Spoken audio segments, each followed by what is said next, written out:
In the name of the Father, and of the Son, and of the Holy Spirit. Amen. Good morning to you, dear brothers and sisters. Let me bless your day with this gospel meditation. First reading for today's Holy Mass is taken from the book of Acts, chapter 8, verses 26 to 40. And the gospel is taken from the Gospel of St. John, chapter 6, verses 44 to 51. Jesus is the bread of life. Jesus said to his listeners that whoever eats of him will live for eternity. Physical death will not be the end, but the beginning of a new life with God. Jesus makes a claim only God can make. He is the true bread of heaven that can satisfy the deepest hunger we experience. The manna from heaven prefigured the superabundance of the unique bread of the Eucharist or Lord's Supper, which Jesus gave to his disciples on the eve of his sacrifice. The manna in the wilderness sustained the Israelites on their journey to the promised land. It could not produce eternal life for the Israelites. The bread which Jesus offers sustains us not only on our journey to the heavenly paradise, it gives us the abundant supernatural life of God which sustains us for all eternity.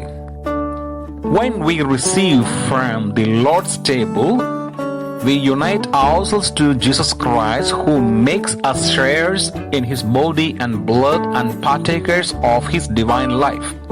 Ignatius of Antioch calls it the one bread that provides the medicine of immortality, the antidote for death, and the food that makes us live forever in Jesus Christ.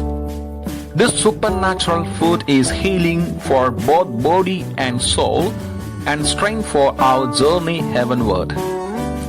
Jesus offers us the abundant supernatural life of heaven itself, but we can miss it or even refuse it.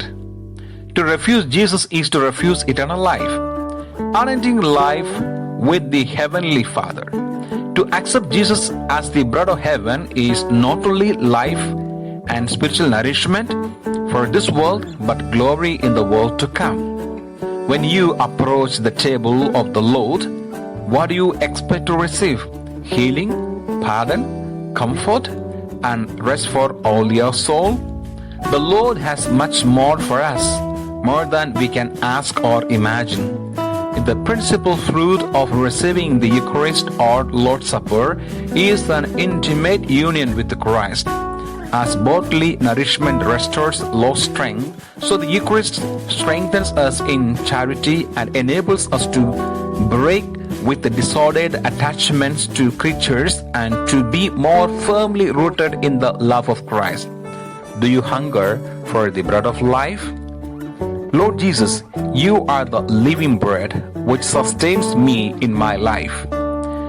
May I always hunger for the bread which comes from heaven and find it the nourishment and strength I need to love and serve you wholeheartedly.